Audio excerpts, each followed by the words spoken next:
Rajapur urban bank ही एक नामांकित bank. या बँकेमध्ये प्रकाश चव्हाण आणि इब्राहिम बलबले या दोन्ही मान्यवरांनी केलेले काम आजही आठवते.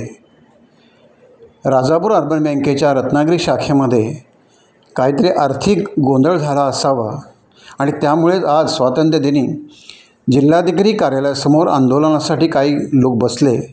हे सारे धक्कादायकच आहे.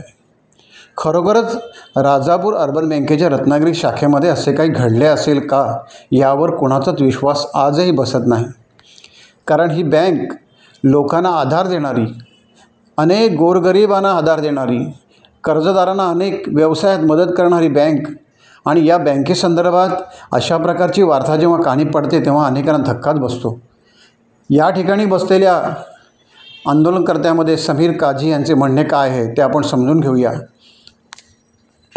उपोषणाला बसण्याचं कारण काय माहिती आहे का? आम्ही त्यांना वर्षभर त्यांच्याकडे ज्या काही तक्रारी आहेत त्यांनी ज्या राजापूर अर्बन बँक मारुती मंदिर शाखा इथून म्हणजे खोटे लोन, ज्या लोकांना कुठल्याही प्रकारचं लोन संदर्भात कुठलीही माहिती नाही, त्यांनी आपलं तिथे खातं उघडलं होतं आणि त्या खात्याच्या म्हणजे आधार कार्ड पॅन कार्डवर ते मिसयूज करून त्यांच्या खोट्या सह्या मारून मोठमोठ्या लाखांच्या कर्ज मारलेले आहेत.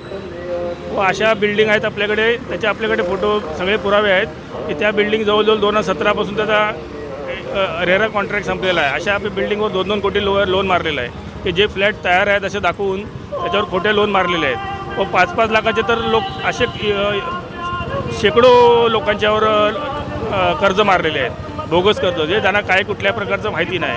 आता जेव्हा त्यांना नोटिसा गेल्या त्याच्यानंतर त्या लोकांना कळलं की आपल्याबरोबर फ्रॉड झाला आहे म्हणून, आणि त्याच्या अनेक तक्रारी माझ्याकडे आल्या होत्या. त्यानुसार मी त्यांना पत्राद्वारे त्यांच्याकडे माझ्याकडे आलेल्या तक्रारीनुसार त्यांना मी कंप्लेंट दिली होती. त्यानंतर ते स्वतः मला वैयक्तिक भेटून माझ्याकडे विनंती केली की बाबा तुम्ही असं कुठल्याही कारवाईचं हे करू नका, कारण ही बँक आहे, बँकेची बदनामी होईल आणि म्हणजे ज्यांच्या ठेवी आहेत त्या आणि आमचे जे खातेदार आहेत त्यांच्यावर परिणाम होईल. तेव्हा त्यांच्या विनंतीला मान ठेवून मी त्यांना बराच वेळ दिला आणि ते वर्षभर मला असंच हे करत बसले. आणि आता काय झालं आहे माहिती आहे काय की आता लोकांच्या म्हणजे 10 लाखाचं लोन, आता ही माझ्या बाजूला व्यक्ती बसली त्याने 10 लाखाचं लोन मारलं आहे, त्याला काहीच माहिती नाही आणि त्याला दुसऱ्या एका व्यक्तीच्या 10 लाख लोनमध्ये त्याला जामीन करून घेतलं आहे. काय अशा म्हणजे खोट्या तक्रारी आहेत. त्यानुसार मला न्याय म्हणजे लोकांना न्याय मिळण्यासाठी मी आज हे उपोषणाला बसलो.